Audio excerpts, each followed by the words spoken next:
Hello, I'm Mike. There's a new little thing for this channel. I want to do quick answers to questions I get about physics and about doing a physics degree.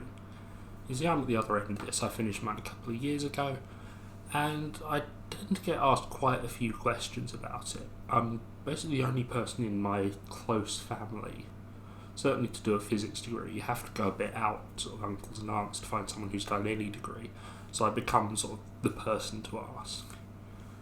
I'm also now doing a PhD, so I often do a bit of tutoring with people who start off their degree, so sort of people in first year. I've done that for a few years, and of course they ask questions as well. And I do physics outreach events, so going into schools I've done a few times, going to sort of free museums that are around, that sort of thing, and basically being a physicist on hand to sort of talk to people, which means I get quite a few questions and some can't quite often. So what I want to do is go through some of those questions and answer them to the best of my ability. And the first question I want to go through, and this is one that's often asked by the people who have started their degree, who I end up talking to, and it's, what courses should I take? Have you got any advice for what courses to take? And there's three things that I want to say. So firstly, a couple of recommendations. One, make sure you're doing enough programming.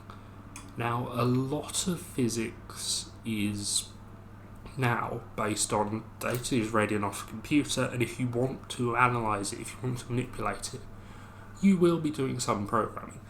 Now, usually universities now will have, if you're doing a physics course, a mandatory course doing introduction to programming. Give you sort of the basics of maybe one or two of the more common programming languages.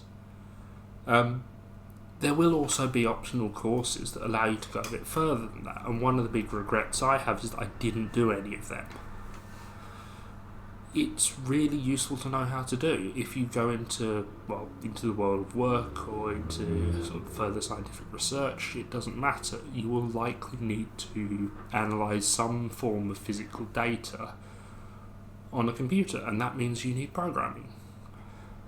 Perhaps not a lot, and perhaps you could get away with either nothing or sort of the small mandatory course that you're given. But I definitely wish I'd done another course, something that built on that and made me do more complex things. So that's the first thing. It's a useful idea to do programming. For the second sort of advice for a course I take, if you're very experimental, if you're looking to get into physics to do research, it's really useful to take at least one course in the statistics behind that, if you can find one. This is something that doesn't tend to get taught in a physics degree in the same sense as you have to know electromagnetism, you have to know sort of Newtonian dynamics, but it's still very necessary. What I mean is sort of the science behind how do we know what our error bars should be in this data. And not only how do we know that, but why? Why is it that different errors multiply to this or different errors come out of this? Why do we assume that this error is a Gaussian? That sort of thing. It's really nice to have the mathematical underpinning of that, the statistics behind it. And one of the things that helps with as well is it means that when you are doing this experimental work, you can much easier see where some of your assumptions are being made or where things are likely to go wrong, because you know and you are aware that when you're calculating these errors on your data, you are making assumptions. So that's the first one. That's the sort of two bits that I would advise you to take some sort of course in, or at least consider taking a course in. I can't tell you what to do, but I think those would be useful.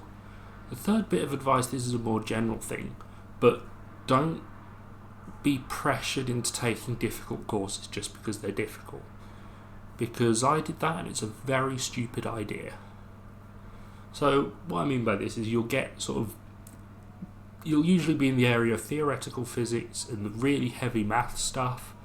You'll get this sort of impression that that's the one the proper physicists do. That's the one that if you want to show that you're worth it as a physicist, you should really knuckle down and take that course.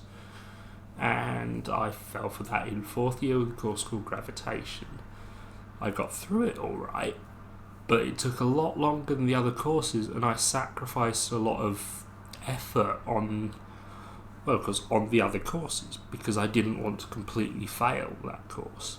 And to get a moderately good result in that cost a lot in the other courses that I was doing at the time, and it wasn't enjoyable by the end. So have a consideration of that. It might be that that's really your thing, that's exactly what you want to do, and that's exactly what you're passionate about. But it is also true that physics has a lot of peer pressure, in a sense. It has a lot of, this is the course that the real physicists do, that sort of thing. And like, if you are unsure of yourself, you will find yourself being pushed towards doing these courses just because you want to, or just because you are being sort of pressured to do so, rather than because these are the courses that you are most interested in. And a course that is less mathematically taxing but more practically difficult, or more sort of focused on having to be able to understand the real world and put that into physics, can be challenging in its own way and very interesting, and you don't have to just pile on the most complex maths you can.